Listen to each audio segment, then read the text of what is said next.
Lieutenant Megan Cole checked her navigation screen one more time. Everything looked normal. Her small ship, the Starling, moved quietly through the empty space near the edge of Vethran territory. She was on a simple mission. Map the area. Take some readings. Go home. She had been flying for 6 hours now, and her body was tired.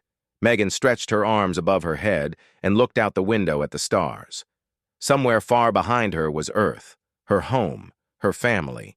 Her younger brother Danny was probably sitting in their mother's kitchen right now, eating breakfast and talking about his dreams of becoming a pilot, just like his big sister. Megan smiled at the thought. Danny was only 16, but he already knew every type of ship in the human fleet. He could name them all from memory. She had promised to bring him something from this mission, maybe a star map or some pictures of the nebula she had passed yesterday. The ship shook. Megan grabbed the controls and looked at her instruments. The engine warning light was blinking red. That was not good. That was not good at all. She pressed buttons and tried to find the problem. The engine core temperature was rising fast. Too fast. Something was very wrong inside the machine. The ship shook again, harder this time. Megan heard a loud bang from somewhere behind her. Metal screamed as parts broke apart. Smoke began to fill the small cockpit. She had only seconds to act. Megan hit the emergency beacon button with her fist. The beacon would send a signal to any human ships nearby. It would tell them where she was. It would tell them she needed help. But deep down, she knew the truth. There were no human ships nearby. She was alone out here, far from anyone who could save her. The planet Vethra Prime filled her window.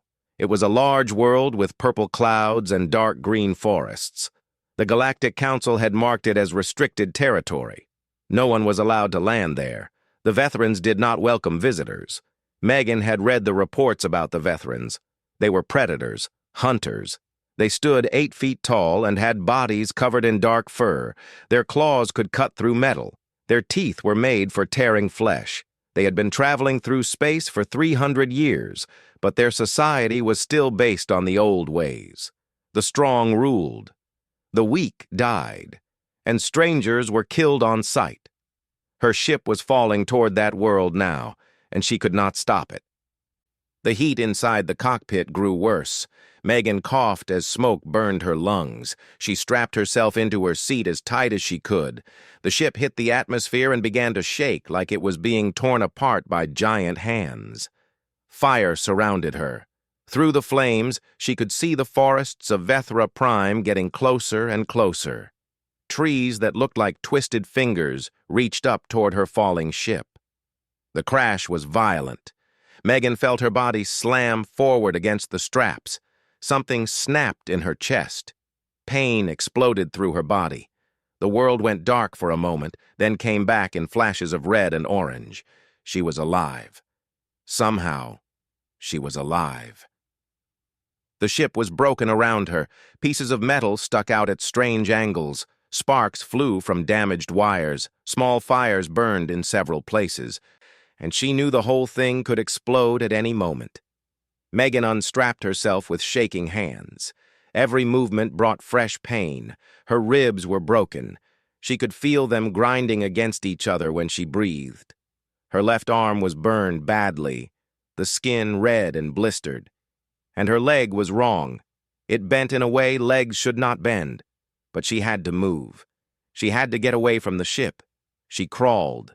That was all she could do. She pulled herself through the broken door and onto the alien ground.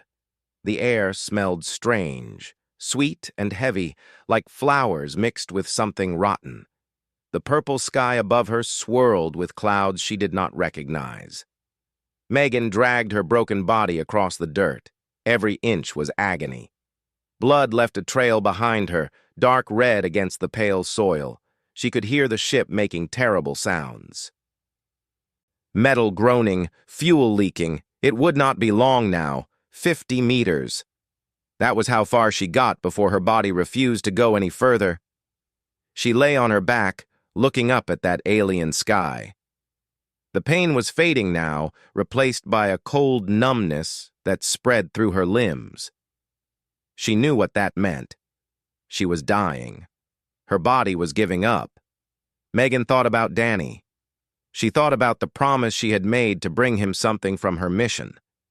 She thought about her mother, who would have to bury another child after already losing their father to the stars 5 years ago. "I am sorry," she thought. "I am so sorry." The purple clouds moved slowly above her. Strange birds flew in patterns she had never seen before. The sounds of the forest surrounded her. Clicks and calls and rustling leaves. And then, just before the darkness took her, Megan heard something else. Footsteps, small ones, coming closer. She tried to turn her head, tried to see what was approaching, but her body would not obey. The last thing she saw was a shadow falling over her face. The last thing she felt was something soft touching her cheek. Then there was nothing at all. Ven smelled the smoke first. He stopped in the middle of the forest path and lifted his nose to the air. His 2 pack siblings, Kira and Ton, stopped behind him. They were young veterans, all 3 of them. Cubs who had only passed their 4th molting. Their fur was still soft, not yet hardened into the tough coat that adult veterans wore. Their claws were sharp but small. Their fangs had not reached full length. They were supposed to be hunting small animals near the river. Their father had given them this task to teach them the ways of the pack. But the smoke smell was strange. It was not like the smoke from cooking fires or burning wood. This smoke had something else in it. Metal, fuel, things that did not belong in the forest. "What is that?" Kira asked. She was the smallest of the 3, with a white patch of fur on her chest that made her easy to spot even in darkness. "Something fell from the sky," Ven said. He had seen it happen. A bright light cutting through the purple clouds, a trail of fire, then a distant boom that shook the trees. "I want to see what it was."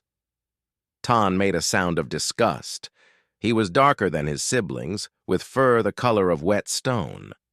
"Father told us to hunt. He did not tell us to chase falling things." "Father is not here," Ven replied. "And I want to know." He started walking toward the smoke. After a moment, Kira followed.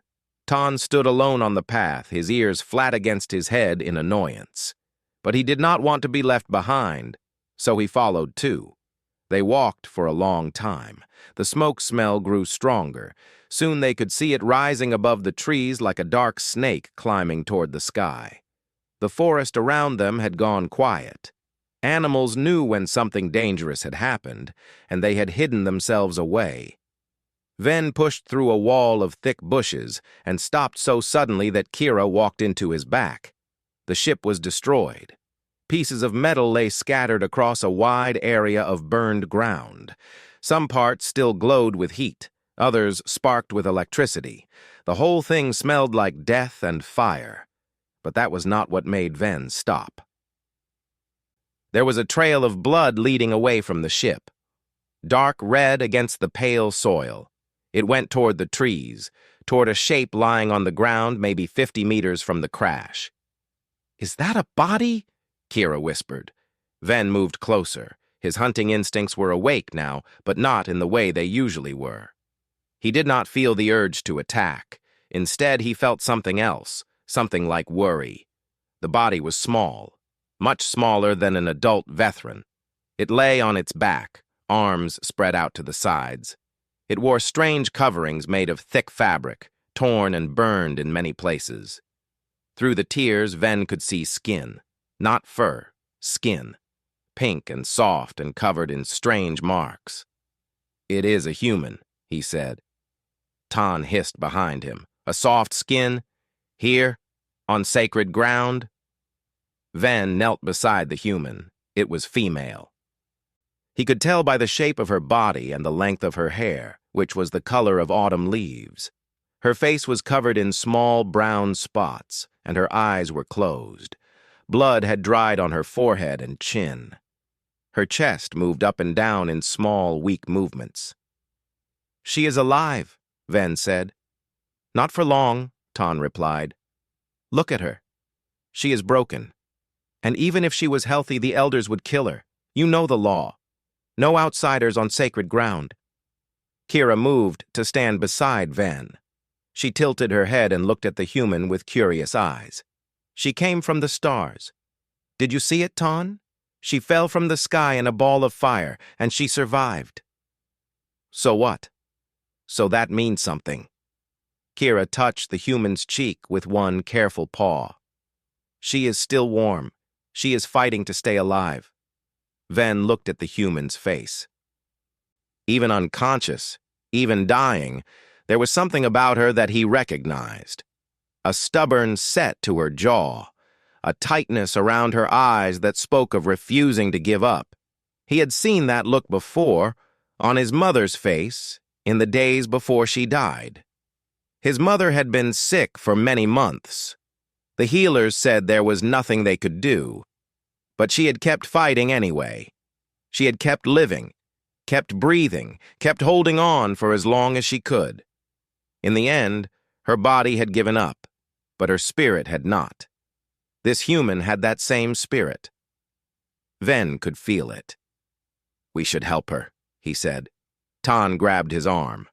Are you crazy? She is an outsider, a soft skin. If the elders find out we helped her, they will punish us. Father will be shamed. Our whole family will suffer. Then we will not let the elders find out. Ven pulled his arm free and began looking around. They needed to move the human away from the crash site. Someone would come to investigate the fire eventually. They needed to find a safe place where she could heal.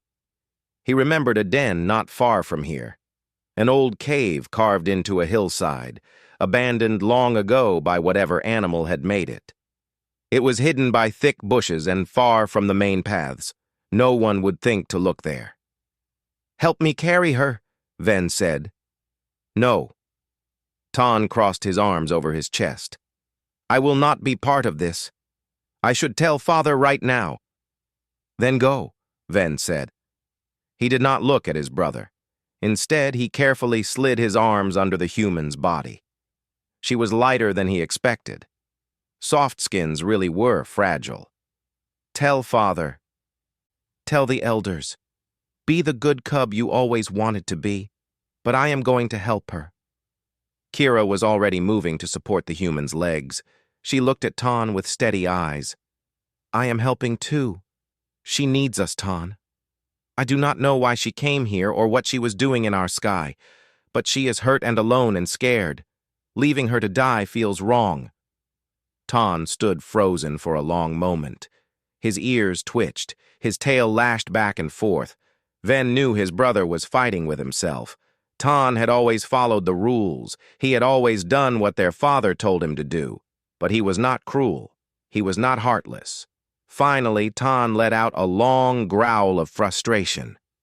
If we get caught, I will tell them you forced me to help. Fine, Ven said. Now take her middle section. She is heavier than she looks. They carried the human through the forest. It was slow and difficult. She made small sounds of pain even though she was not awake. Blood dripped from her wounds and left a trail on the ground that Ton carefully covered with leaves. The den was just as Ven remembered. A cave carved into a hillside, hidden by thick bushes and hanging vines. Inside, it was dry and warm. Old grasses and soft plants covered the floor. They laid the human down as gently as they could. Kira immediately began gathering fresh moss and leaves to press against the worst of her wounds. Ven found a smooth stone that could hold water. Ton stood at the entrance, watching for anyone who might come close. For the first time, Ven got a good look at the human's injuries. 3 of her ribs were broken. He could see the strange angle of them under her skin. Her leg was damaged badly, twisted in a way that made him wince. Burns covered her left arm, red and raw and painful to look at. She should be dead. By all logic, she should be dead. But she was not. She was breathing. She was fighting. We need to set her bones, Kira said, like Mother taught us with the hunting dogs. Humans are not hunting dogs. Tan muttered from the entrance. Bodies are bodies, Kira replied. Bones are bones. We have to try. They worked together through the rest of the day. Ven held the humans still while Kira set her leg as straight as she could. Tan found sticks to use as supports and strips of bark to tie them in place. They cleaned her wounds with water from a nearby stream and packed them with moss to stop the bleeding. When the sun began to set, turning the purple sky to deep red, they finally stopped. The human was still unconscious, but her breathing seemed stronger. Some color had returned to her face. We need to bring her food, Ven said. Water, things she can eat when she wakes up. If she wakes up, Tan said, she will. Ven looked at the human's face one more time. I do not know how I know this, but she will. Megan woke to the feeling of something rough and warm pressing against her forehead. Her eyes flew open. For a moment she could not understand what she was seeing. A face hung above her. Not a human face. This face was covered in dark fur. It had golden eyes with thin black pupils that looked like slits in the middle of bright coins. Long ears stood up from its head like knife blades. She tried to scream, but her throat was too dry. The effort made her chest explode with pain, and she fell back against the ground, gasping. The creature pulled away quickly. It made a soft sound, almost like a bird chirping, and held up its paws in a gesture that seemed meant to calm her. Shh, it said. The word came through clearly in her ear, translated by the small device implanted in her head. Safe. You are safe. Megan looked around, trying to understand where she was. She lay in some kind of cave. The walls were made of packed dirt, and the ceiling was low enough that the creature in front of her had to bend its head to stand. Dried grasses and soft plants covered the floor beneath her body. Weak sunlight came through an opening covered by hanging vines. Two more creatures watched her from the shadows. They looked like the first one, but smaller. One had darker fur. The other had a white patch on its chest. They were young, Megan realized. Children, cubs. She was looking at Vethran cubs. Her mind raced through everything she knew about Vethrans. Predators, hunters. They killed outsiders. They showed no mercy. Every report she had read said they were dangerous beyond measure. But these three had not killed her. They had brought her here. They had bandaged her wounds. Where? She tried to speak, but her voice came out as a broken whisper. The first cub moved closer. It pressed something against her lips. A hollowed-out gourd filled with water. She drank greedily, letting the cool liquid wash away the dryness in her throat. Some of the water spilled down her chin, but she did not care. When she finished, the cub set the gourd aside and sat back on its legs. Up close, Megan could see that its fur was soft, not yet hardened like the adult Vethrans in the military reports. Its claws were there, yes, but small. Its fangs showed when it spoke, but they were not fully grown. I am Ven, the cub said. These are my pack siblings, Kira. He pointed to the one with the white chest patch. And Tan, the darker one. Kira lifted one paw in a small wave. Tan just stared at Megan with eyes that held more suspicion than welcome. Why? Megan had to stop and gather strength. Every word was an effort. Why are you helping me? Ven's ears moved flat against his head. Megan would later learn this was the Vethran way of showing uncertainty. You were dying. Dying alone is bad, even for soft skins. Soft skins? It is what our people call humans, Kira said. Her voice was higher than Ven's, softer. Because you have no fur. Your skin is soft and easy to cut. Weak, Tan added from his place in the shadows. Humans are weak. That is what our father says. Tan, Ven said sharply. I am only telling the truth. Megan tried to sit up. The pain that shot through her body made her cry out, and Ven quickly pressed her back down. No moving, he said. Your bones are broken. Many of them. We tried to fix them the best we could, but you need to stay still." She looked down at her body. Her left arm was wrapped in some kind of plant material. Her leg was tied to straight sticks, keeping it from bending. Someone had removed her burned flight suit and replaced it with a covering made from large leaves tied together with vines. "How long have I been here?" she asked. 3 days, Kira said. 3 days. Her beacon had been transmitting for 3 days. If any human ships were close enough to hear it, they would have come by now. That meant no one was coming. She was alone on this planet, in a cave with 3 young predators, with a body that was broken in a dozen different ways. She should have been terrified. Part of her was terrified.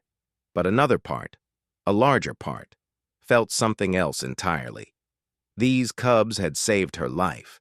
They had found her dying in the dirt, and instead of leaving her there, instead of finishing her off, they had carried her to safety.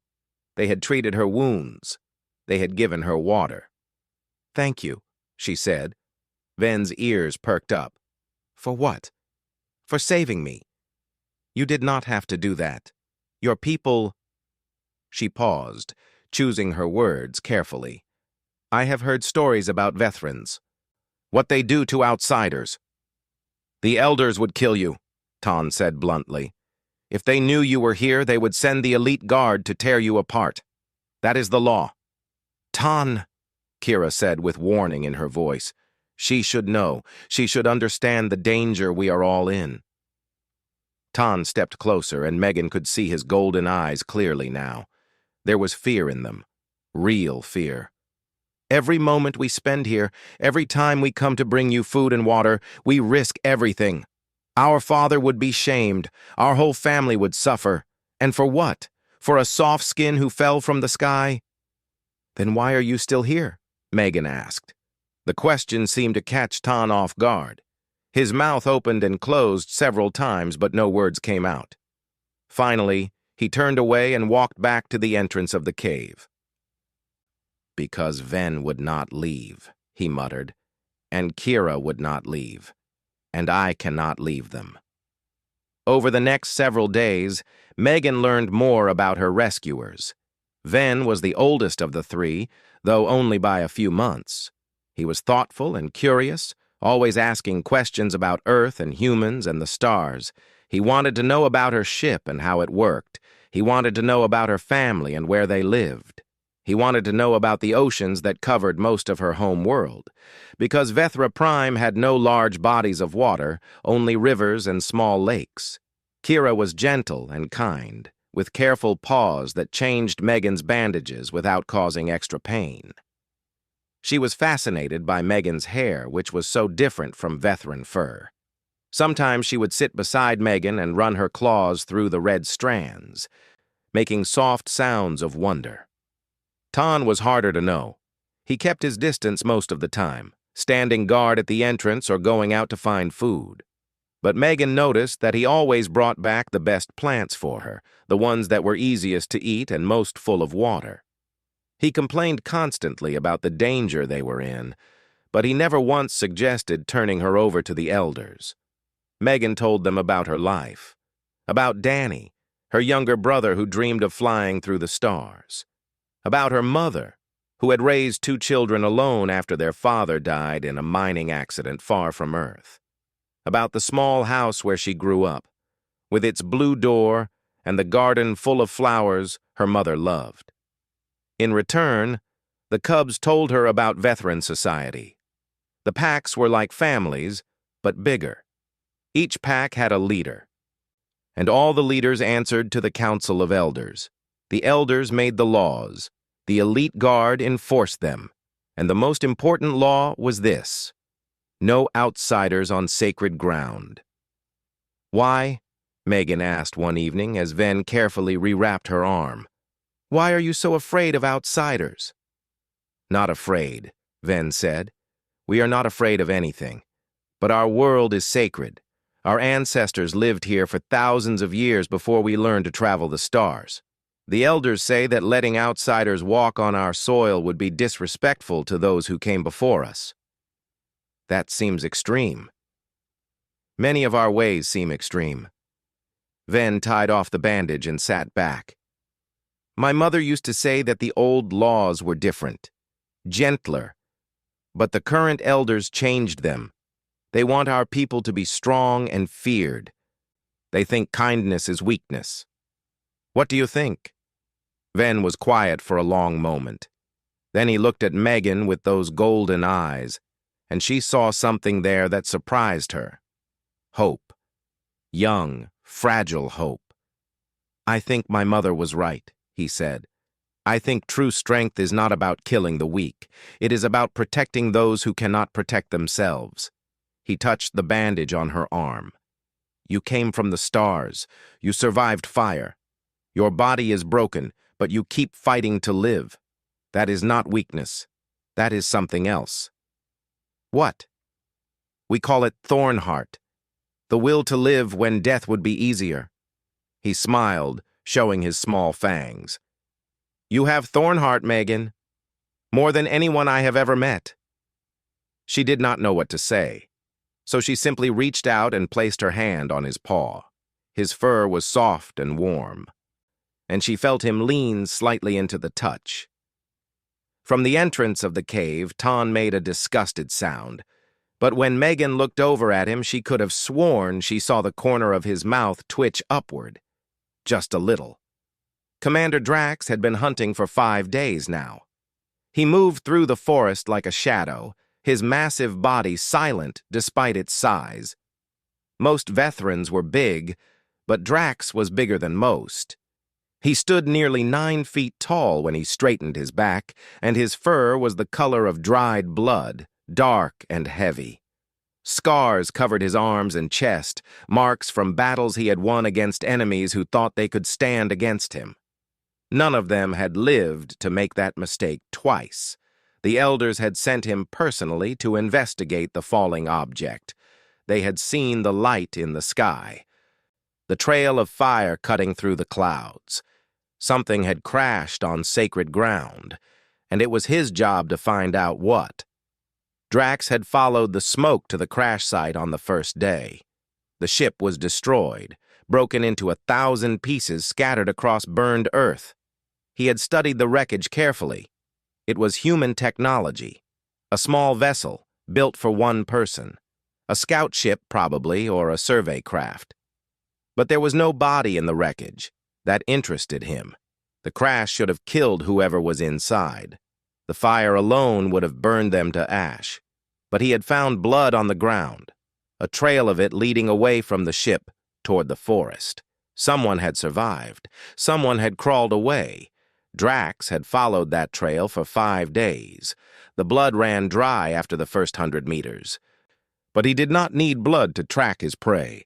He could smell it, the strange scent of human flesh mixed with fear and pain and desperation.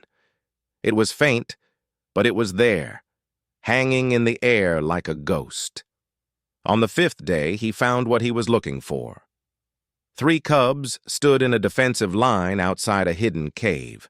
Their fur was bristled, standing up along their backs like needles. Their small claws were extended.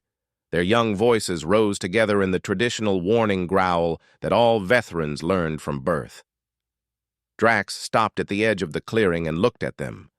He recognized one of them, Ven, son of the warrior Theron, a good family, respected. The other 2 were probably his pack siblings, the ones Drax had heard about but never met. Behind them, barely visible in the shadows of the cave, was a shape that did not belong on this world, a human. Drax felt his lips pull back from his fangs. Anger rose in his chest, hot and familiar. These cubs had been hiding an outsider, on sacred ground, under the very noses of the elders and the elite guard. They had broken the most important law of their people. "Step aside, cubs," he said. His voice was deep and rough, like stones grinding together. "That creature is an outsider on sacred ground. The law is clear about what must happen." None of them moved. The female with the white chest patch, Kira, actually took a step forward. Her body was shaking, but she held her ground. "She crashed here," Ven said. "She did not choose to come. She did not mean to trespass. She was dying, and we chose to help her." "The law does not care about choices or meanings," Drax replied. "The law is the law. All outsiders must die." "Then the law is wrong." Drax stared at the cub. In all his years of service, no one had ever spoken to him like that. Not grown warriors, not even other commanders. This small cub, barely past his fourth molting, had just told him that the sacred law of their people was wrong. Part of Drax wanted to strike him down right there. It would be easy. One swipe of his claws would end the cub's life before he even knew what was happening. But another part of Drax, a part he had thought long dead, felt something else. Curiosity. "You dare quote law to me?" he asked, taking a step forward. "You dare tell me, Commander of the Elite Guard, that the ancient ways of our people are wrong?" "The old law was different," Ven said. He did not back away. Neither did his siblings. "Before the current elders changed it, the old law said we should show mercy to those who meant no harm. The old law said strength was about protection, not destruction. Your mother taught you that, did she not? Before she died?" Drax remembered hearing about the female. She had been sick for a long time, and she had held ideas that the elders considered dangerous. "She was a fool, and now you are a fool, following in her footsteps." "My mother was brave," Ven said, and his voice cracked slightly. "Braver than any elder who sits in a warm hall making laws about killing. She believed in kindness. She believed in mercy, and I believe in her." Drax looked at the three cubs. They were terrified. He could smell their fear, sharp and sour in the air. But they had not run. They had not begged for mercy. They had not offered to hand over the human in exchange for their own safety. They were protecting it, like it was part of their pack. "I should gut you where you stand," he said. "Then do it." The voice did not come from the cubs. It came from behind them. Drax watched as the human pulled herself upright inside the cave. She leaned heavily against the earthen wall, her face twisted with pain. One of her legs was wrapped in bandages and tied to sticks. Her arm was covered in some kind of plant material. She could barely stand. But she was standing, and she was placing herself between Drax and the cubs. "If you want to hurt them," the human said, her voice steady despite what must have been terrible pain, "you will have to go through me first." Drax stared at her. She was small, so small compared to him. Her body was broken in ways he could see, and probably others he could not. She had no claws, no fangs, no fur to protect her soft skin. By every measure, she was weak, helpless, prey. But she was not acting like prey. Prey ran, prey begged, prey offered up others to save themselves. This human was doing none of those things. She was standing in front of 3 veteran cubs, 3 children of a species that would kill her on sight, and she was offering to die for them. "You would give your life for these cubs?" Drax asked. He was genuinely curious now. This was not behavior he had ever seen from a human before. "They saved my life," Megan said. "They found me dying in the dirt, and instead of leaving me there, they carried me to safety. They treated my wounds. They brought me food and water. They sat with me through the worst nights. When the pain was so bad I wanted to stop breathing." She looked at Ven, at Kira, at Ton. "They are good. Better than good. They are kind in a world that tells them kindness is weakness. Dying for them seems like the least I can do." Drax stood in silence for a long moment. The forest around them had gone quiet, as if the whole world was waiting to see what he would do. He thought about the laws he had sworn to uphold. He thought about the elders who had sent him here. He thought about every outsider he had killed in the name of keeping sacred ground pure. Then he thought about his own mother, long dead now, killed in a border conflict when he was barely older than these cubs. She had been kind, too. She had believed in mercy, and he had spent his whole life trying to forget her teachings, trying to become the perfect weapon the elders wanted him to be. Looking at these three cubs, standing shoulder to shoulder with a broken human between them, Drax felt something crack inside his chest. It was the shell he had built around his heart, the hard armor that let him kill without feeling. It cracked, and through the crack, something warm began to leak out, something that felt almost like hope. "You have made a dangerous enemy today," Drax said finally. "The elders will not stop looking for whatever fell from the sky. Other hunters will come." Ven straightened his back. "Then we will face them too. You cannot protect her forever. Her injuries are severe. She needs medicine, real medicine, not moss and leaves." "We will find a way." Drax looked at the human. She was watching him with eyes the color of the sky after a storm. There was no hatred in those eyes, no fear, just a steady, quiet strength that reminded him of things he had thought he had forgotten. 3 days, he said. "I will tell the elders I found nothing at the crash site, that whoever was in the ship died in the fire. That will buy you 3 days before they send more hunters." Kira made a small sound of surprise. Tan's mouth fell open. Even Ven looked shocked. "Why?" the cub asked. Drax turned and began walking back toward the forest. Before he disappeared into the trees, he looked over his shoulder one last time. "Because my mother believed in mercy too," he said. "And I have dishonored her memory for too long." Then he was gone, swallowed by the shadows of the ancient trees. Behind him, a human and 3 young veterans stood together in the clearing, trying to understand what had just happened. Megan was the first to speak. "I think," she said slowly, "that the universe is stranger than any of us know." Ven looked at her and smiled. It was a real smile, full of relief and joy and something that looked very much like love. "Yes," he agreed. "It certainly is." Commander Drax returned to the Elder Council on the 7th day after leaving the crash site. He walked into the great hall with his head held high and his face showing nothing.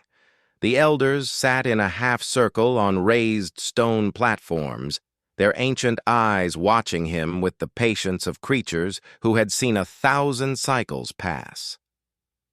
The High Elder, a massive veteran with gray fur and scars older than Drax himself, leaned forward as the commander approached.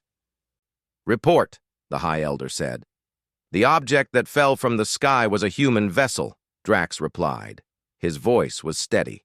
"A small scout ship. It crashed in the forest near the eastern mountains. The fire destroyed most of the wreckage. And the human? Dead, burned in the crash. I found no survivors." The elders exchanged glances. Some looked satisfied. Others looked relieved. None of them questioned the report. Why would they? Drax had never lied to them before. He was their most loyal servant, their greatest weapon. They did not know that everything had changed. "Good," the High Elder said. "The sacred ground remains pure. You have done well, Commander." Drax bowed and left the hall. He did not look back. The next 3 days were busy ones. Drax used every bit of knowledge he had gained over his years as a hunter. He covered the tracks leading to the hidden cave. He spread false trails in other directions. He killed a large animal and burned its body near the crash site, creating the illusion that the human had died there. He also brought medicine, real medicine, taken from the supplies used by the elite guard. Herbs that would bring down fever, paste that would help burns heal faster, a special drink that would help broken bones mend themselves. He left these things at the edge of the clearing near the cave, then disappeared before the cubs could see him. But Ven knew. Somehow the cub always knew. On the morning of the 3rd day, Drax came to the cave one final time. The human was stronger now. She could sit up without crying out in pain. She could move her arms freely, and the burns on her skin had begun to heal. Her leg was still weak, but Kira had fashioned a crutch from a fallen branch, and Megan could walk short distances with it. "The rescue ship will arrive today," Drax said. He stood at the edge of the clearing, keeping his distance as he always did. "I have been monitoring human communications. They received her beacon signal, but they were far away. It took time for them to reach this sector." Megan looked at him with surprise. "You have been helping us all along." "I have been doing what is right." He did not meet her eyes. "It is a strange feeling. I am not used to it." Ven stepped forward. His fur had changed over the past days. It was still soft, but there was a new strength in the way he held himself. He was growing up, Drax realized, becoming something the elders would not recognize. "Will you be punished?" the cub asked. "When they find out you lied?" "They will not find out. I have covered the evidence well." Drax paused. "But even if they did, I do not think I would regret it. Some laws deserve to be broken." He turned to leave, but Megan's voice stopped him. "Commander, Drax." She limped forward on her crutch, her face serious. "I want you to know something. Where I come from, we have a saying. Family is not about blood. It is about who stands beside you when everything falls apart." Drax looked at her. This small, soft creature who had faced him without fear, who had offered to die for children that were not her own, who had somehow, against all odds, made him remember what it meant to have a heart. "I am not your family," he said. "I am the monster who kills your kind." "You were," Megan agreed. "But people can change. Even monsters." She smiled at him. "Thank you, Drax, for everything." For a long moment, the commander did not move. Then, slowly, he did something he had not done since he was a cub himself. He bowed, a deep bow, full of respect, the kind given only to honored elders and those who had earned true admiration. "Safe travels, Thornheart," he said. "And know that you have allies here, should you ever return."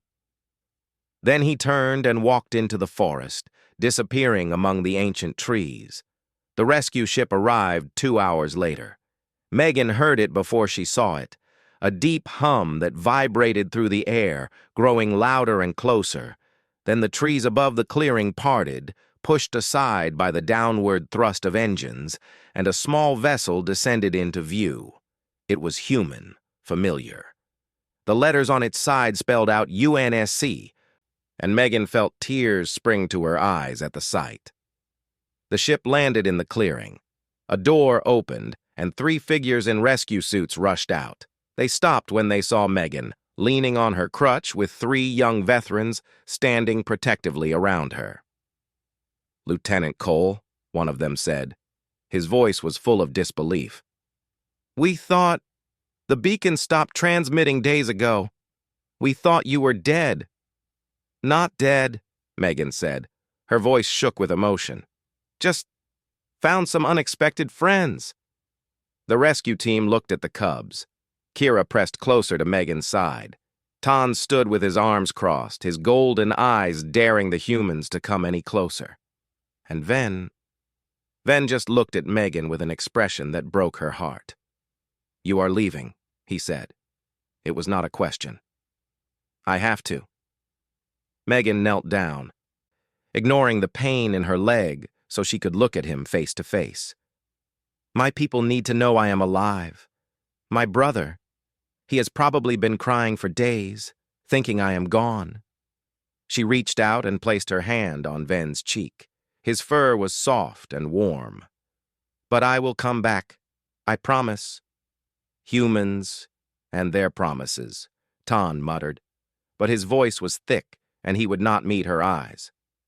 "This one, I will keep." Megan looked at each of them in turn. Ven with his curious mind and brave heart.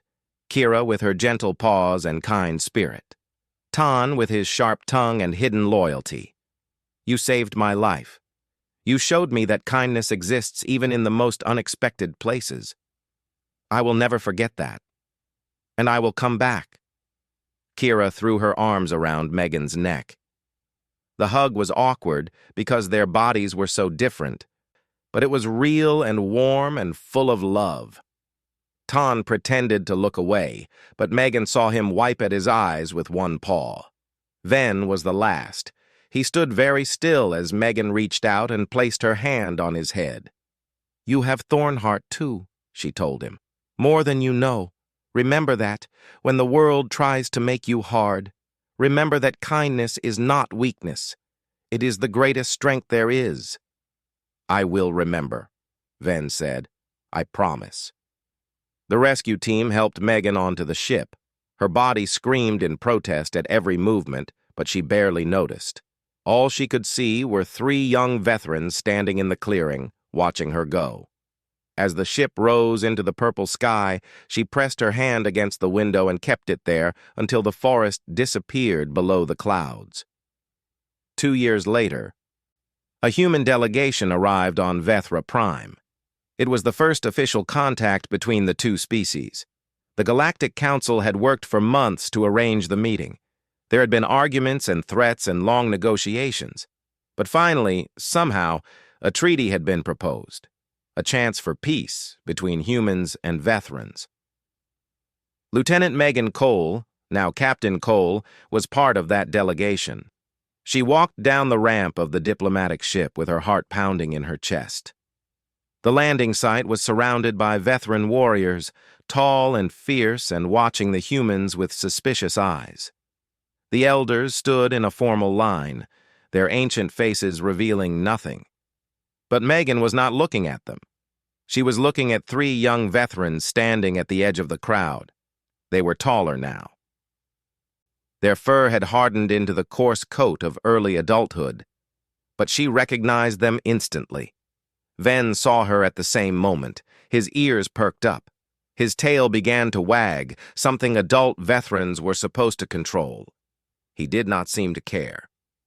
Megan broke away from the delegation. She heard someone call her name, heard warnings about protocol and diplomacy and being careful. She ignored all of it. She ran. Her leg was fully healed now, strong and sure. She ran across the landing site, past the startled warriors, past the confused elders, until she crashed into Ven's arms. He caught her easily. His arms wrapped around her, warm and strong, and Megan felt tears streaming down her face as she held him tight. Kira joined the embrace a moment later, her arms going around them both. Even Ton, after a moment of hesitation, moved closer and placed one awkward paw on Megan's shoulder. "You came back," Ven said. His voice was deeper now, but the wonder in it was the same. "I promised," Megan replied. The elders watched in silence. The human delegation stood frozen, unsure what to do. The Vethran warriors looked at each other with confusion. Then a voice spoke from the back of the crowd. "What is the meaning of this?" The High Elder pushed forward, his ancient face twisted with anger and bewilderment. He stared at Megan, at the cubs holding her like she was precious, like she belonged with them. "This human," he demanded. "Who is she? Why do our young ones greet her as pack?" For a moment, no one answered. Then Commander Drax stepped out of the crowd. He was older now, too, with more gray in his dark red fur, but he stood as tall and proud as ever, and his voice carried across the entire landing site. "She is Megan Cole," he said. 2 years ago, she crashed on our world. She was wounded and dying. These 3 young ones found her and chose to save her life, instead of leaving her to die as our law demanded. She stayed in a hidden cave for over a week, and in that time, she and these cubs formed a bond stronger than blood. The High Elder's eyes went wide. "You knew of this? And you said nothing?" "I knew. And I said nothing, because what I saw in that cave changed something inside me." Drax walked forward until he stood beside Megan and the cubs. "I saw a human who was willing to die for Vethran children. I saw young ones who risked everything to protect a stranger. I saw kindness and courage and love in places where our laws say those things cannot exist." He turned to face the crowd. Every eye was on him. For too long, we have told ourselves that mercy is weakness, that kindness is a flaw to be cut away. But I have lived by those rules my entire life, and I have seen where they lead. They lead to empty hearts and cold souls. They lead to a world where we are feared, but never loved. He looked at Megan. She looked back at him with tears still wet on her cheeks. "This human taught me something," Drax said. "She taught me that family is not about blood. It is about who stands beside you when everything falls apart. And these 3 young ones, these cubs who dared to break our sacred law, they stood beside her. They are her family. And I believe in my heart that they are better veterans than any of us." The silence that followed was complete. Then, slowly, the High Elder turned to look at Ven, at Kira, at Ton, at the human they held between them like something precious. "Is this true?" he asked. "You would claim this soft skin as pack?" Ven straightened his back. He was no longer a cub. He was something new, something that had never existed before on Vethra Prime. "Yes," he said. "She is our family, now and forever." The High Elder stood very still for a long moment. Then, to the shock of everyone present, he began to laugh. It was a rusty sound, like he had not used it in a very long time. "Perhaps," he said, "it is time for some of our laws to change." And standing in the middle of that alien landing site, surrounded by creatures she had once been taught to fear, Megan Cole smiled. She was home, not on Earth, not among humans only, here, with the family she had found in the most unexpected place in the universe. And she knew with absolute certainty that this was just the beginning, the end.